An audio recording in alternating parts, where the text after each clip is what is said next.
ପ୍ରଭୁ ମୋତେ ମୃତ୍ୟୁ ମୁଖରୁ ଉଠାଇଛନ୍ତି। ଆଉ ସେଇ ସାକ୍ଷ୍ୟ ଯଦି ମୁଁ କହିବି ନାହିଁ ତାହେଲେ କେଜାଣି ଆଜି ଆପଣମାନଙ୍କ ସମ୍ମୁଖରେ ଛିଡ଼ା ହେବାର ମୋର ଅଧୁରା ରହିବ।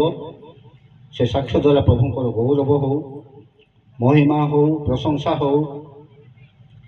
ବିଶେଷ କରି ମୁଁ ଧନ୍ୟବାଦ ଦିଏ, ଏହା ହେଉଛି ଏକମାତ୍ର ମୋ ନିମନ୍ତେ ଏକ ଅପୂର୍ବ ସୁଯୋଗ। ଆପଣମାନଙ୍କୁ ସମସ୍ତଙ୍କୁ ଧନ୍ୟବାଦ ଦେବାର ସମୟ।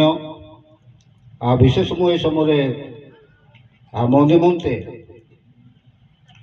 ଆପଣମାନେ ସମସ୍ତେ ପ୍ରାର୍ଥନା କରିଛନ୍ତି ଏବଂ ବିଶେଷ କରି ଆମମାନଙ୍କର ଫୁଲବାଣୀ ଧର୍ମାଞ୍ଚଳ ବିଶ୍ୱ ମହାଶୟା ଦିଦି, ସେ ବୋଝର ସହିତ ନିଜର ଫ୍ୟାମିଲି ଏବଂ ଆମମାନଙ୍କର ଫୁଲବାଣୀ ଧର୍ମାଞ୍ଚଳର ସମସ୍ତ କର୍ମକର୍ତ୍ତାମାନେ ଏବଂ ଆପଣମାନେ ସମସ୍ତେ ଆମମାନଙ୍କର ଡାଇସେସନ୍, ଆମମାନଙ୍କର ଫାଷ୍ଟିଂ ପ୍ରେୟାର ଟିମ୍, ଆମମାନଙ୍କର ସମ୍ମିଳନୀ ଫାଷ୍ଟିଂ ପ୍ରେୟାର ଟିମ୍, ଆମମାନଙ୍କର ପାଷ୍ଟେଲର ଫାଷ୍ଟିଂ ପ୍ରେୟାର ଟିମ୍ ଏବଂ ଆମମାନଙ୍କର ମାଣ୍ଡଳିକ ଭାବରେ, ବ୍ୟକ୍ତିଗତ ଭାବରେ ଆପଣମାନେ ସମସ୍ତେ ମୋ ନିମନ୍ତେ ଅଶ୍ରୁ ଧରାଇଥିଲେ, ପ୍ରାର୍ଥନା କରିଥିଲେ ଏବଂ ଆଜି ମୁଁ ଆପଣମାନଙ୍କ ସମ୍ମୁଖରେ ମୁଁ ଛିଡ଼ା ହୋଇ ପ୍ରଭୁଙ୍କର ବାକ୍ୟ ରଖିବା ନିମନ୍ତେ ମୁଁ ସୁଯୋଗ ପାଇଅଛି। ତେଣୁ ଏହି ସମୟରେ ଆପଣମାନଙ୍କୁ ସମସ୍ତଙ୍କୁ ମୋ ତରଫରୁ କୃତଜ୍ଞତାର ଧନ୍ୟବାଦ ମୁଁ ଜଣାଉଛି।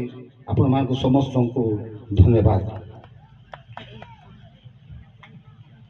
ବିଶେଷ କରି ମୁଁ ପ୍ରଭୁଙ୍କୁ ଧନ୍ୟବାଦ ଦିଏ, ଯେତେବେଳେ ମୁଁ ଆମମାନଙ୍କର ବମ୍ବେ ଡାଇସିସ୍ ବିଶପର ଇଲେକ୍ସନ୍ ସମୟ ଥିଲା, ସେହି ସମୟରେ ମୁଁ ଜାଣିପାରିଲି ଯେ ମୋର ଏହି ପ୍ରକାର ରୋଗ ହେଇଛି ବୋଲି।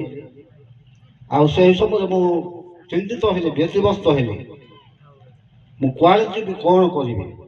ମୋ ପାଖରେ 5-10 ହଜାର ପାଇବା ପାଇଁ ମଧ୍ୟ କଷ୍ଟ ଥିଲା। କିନ୍ତୁ ମୁଁ ବ୍ୟତିବ୍ୟସ୍ତ ହେବା ସମୟରେ ମୁଁ CMC ଭେଲୋର ମଧ୍ୟ ମୁଁ ଜାଣିନଥିଲି, ମୋର ଏତେ ଧାରଣା ନଥିଲା। କିନ୍ତୁ ମୋତେ ବିଶ୍ୱ ମହାଶୟା ଦିଦି ମୋତେ ଗାଇଡ୍ କଲେ ଆଉ ସେ ମୋତେ କହିଲେ ତମେ ସିଧା ଯାଅ CMC ଭେଲୋରକୁ। ଆଉ ମୁଁ ଯେତେବେଳେ ବମ୍ବେ ଡାଇସିସ୍ ବିଶପ ଇଲେକ୍ସନ୍ ଥିଲା ସେହି ସମୟରେ ମୁଁ ଦିଲ୍ଲୀରୁ ଯେତେବେଳେ ମୁଁ ଫେରିଲି, ମୁଁ ଭୁବନେଶ୍ୱରରୁ ହିଁ ସିଧା ଘରକୁ ନ ଆସିକି ମୁଁ ସିଧା CMC ଭେଲୋରକୁ ମୁଁ ଟ୍ରିଟମେଣ୍ଟ ପାଇଁ ଗଲି।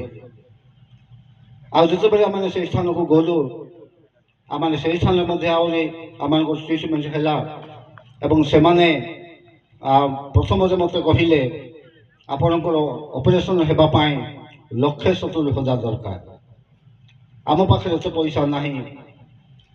ଆଉ ଆମେ ଚିନ୍ତିତ ହେଲୁ, ଆମେ ସ୍ୱାମୀ ସ୍ତ୍ରୀ କେବଳ 2 ଜଣ ହିଁ ଯାଇଥିଲୁ, ଆମ ପାଖରେ କେହି ନଥିଲେ। ଆଉ ସେହି ସମୟରେ ଆମେ ପ୍ରଭୁଙ୍କ ନିକଟରେ ପ୍ରାର୍ଥନା କଲୁ। ଆମକୁ ଗୁଜେ ଚାପଡ଼ା ମାରିଲା ଭଳିଆ ଲାଗିଲା, କାରଣ ଆମକୁ 5-10 ହଜାର ପାଇବା ପାଇଁ କଷ୍ଟ, 1,70,000 କୁଆଡ଼େ ଆମେ ପାଇବା।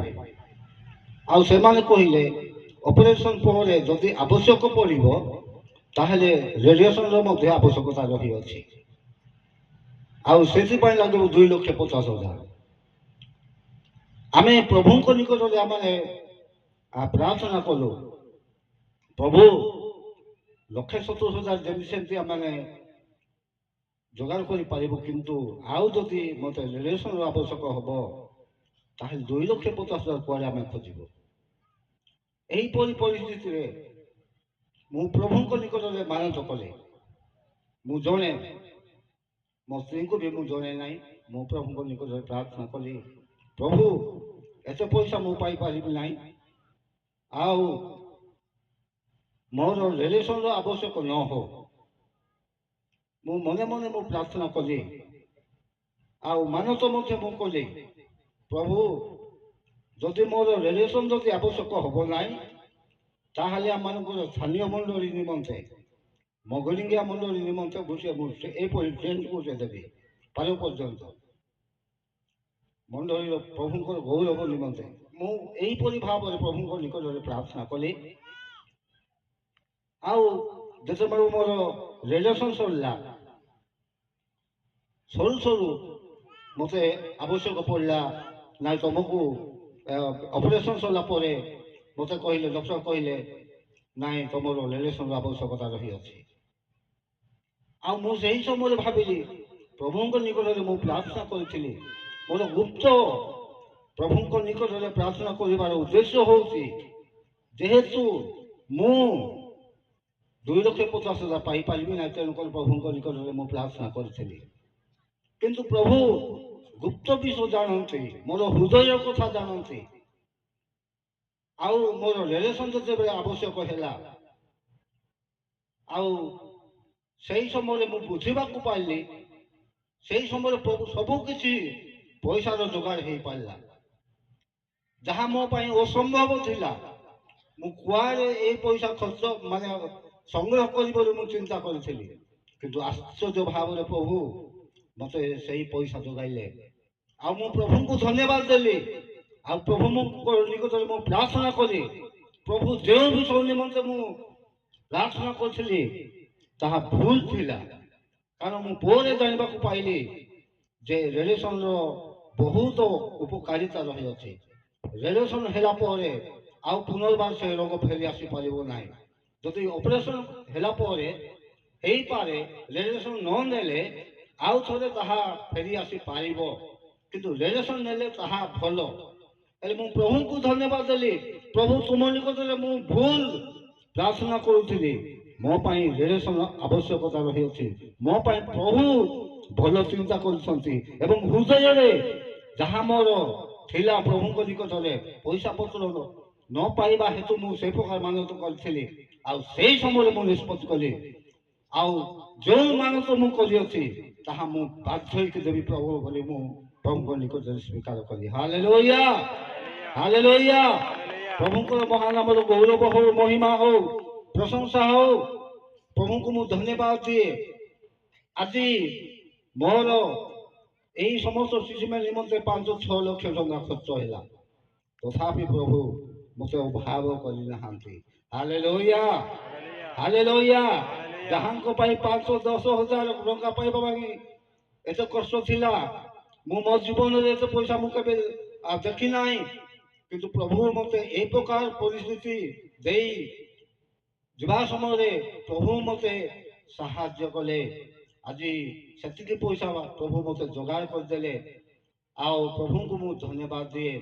ଆଉ ପ୍ରଭୁ ମୋତେ ସେଇ ଅର୍ଥ ଯୋଗାଇଛନ୍ତି। ପ୍ରଭୁଙ୍କର ପବିତ୍ର ନାମର ଗୌରବ ହଉ। ଆଗାମୀ ମାସରେ ମଧ୍ୟ ଆମମାନଙ୍କର ଏପ୍ରିଲ 4ରେ ଆମେ ପୁନର୍ବାର ଆମେ ଚେକଅପ୍ ପାଇଁ ଆମେ ଯିବୁ। ଆଉ ମୁଁ ଏହି ସମୟରେ ଆପଣମାନଙ୍କୁ ସମସ୍ତଙ୍କୁ ପୁନର୍ବାର ଅନୁରୋଧ କରୁଅଛି, ମୁଁ ସେଇ ପ୍ରାର୍ଥନାର ଶକ୍ତି ମୁଁ ଅନୁଭବ କରିଅଛି। ଆପଣମାନେ ନିଶ୍ଚିତ ଭାବରେ ମୋ ପାଇଁ ନିରନ୍ତର ପ୍ରାର୍ଥନା କରୁଥିବେ। ସେଇ ପ୍ରାର୍ଥନାର ଶକ୍ତି ନିଶ୍ଚିତ ଭାବରେ ମୋତେ ସୁସ୍ଥ କରିଛି, କରିବ, ଏହା ମୁଁ ବିଶ୍ୱାସ କରୁଅଛି। ଆଉ ବିଶେଷ କରି ମୁଁ କହି ରଖିବା ପାଇଁ ଚାହେଁ, ମୋ ସହିତ ଯେଉଁମାନେ ଚାମ୍ବରରେ ଆମେ ଯେତେ ଜଣ ଥିଲୁ, ସେମାନଙ୍କୁ ମୁଁ ଏବେ ମଧ୍ୟ କଥାବାର୍ତ୍ତା ହେଉଛି। ସେମାନେ ଆଜି ପର୍ଯ୍ୟନ୍ତ କଥା ବି କହିପାରୁନାହାନ୍ତି। ତାଙ୍କର ସ୍ତ୍ରୀମାନେ କଥା ହେଉଛନ୍ତି, ତାଙ୍କର କଥା ବୁଝି ହେଉନାହିଁ। ଆଉ ସେମାନେ ଖାଇ ପାରୁନାହାନ୍ତି। କିନ୍ତୁ ପ୍ରଭୁ ମୋତେ ଏତେ ଜଲ୍ଦି ରିକଭରି କଲେ, ସୁସ୍ଥତା ଦେଲେ। ଆଜି ମୁଁ ଆପଣମାନଙ୍କ ସମ୍ମୁଖରେ ଆଉ ପ୍ରଭୁଙ୍କର ସେଇ ବାକ୍ୟକୁ କହିବା ନିମନ୍ତେ ମୋତେ ଶକ୍ତି ଦେଇଅଛନ୍ତି। ମୁଁ ନର୍ମାଲ ଫୁଡ୍ ଏବେ ବର୍ତ୍ତମାନ ଖାଇପାରୁଛି। ଏଇ ସବୁ ପଛରେ ଆପଣମାନଙ୍କର ପ୍ରାର୍ଥନା ରହିଅଛି ମୋର ପ୍ରିୟମାନେ। ତେଣୁ ମୁଁ ଆପଣମାନଙ୍କୁ ପୁନର୍ବାର ସମସ୍ତଙ୍କୁ ମୁଁ ନମ୍ରତାର ସହିତ, କୃତଜ୍ଞତାର ସହିତ ଆପଣମାନଙ୍କୁ ସମସ୍ତଙ୍କୁ ମୁଁ ଧନ୍ୟବାଦ ଜଣାଏ। ସମସ୍ତଙ୍କୁ ନମସ୍କାର। ଆସନ୍ତୁ ଆମେ ବର୍ତ୍ତମାନ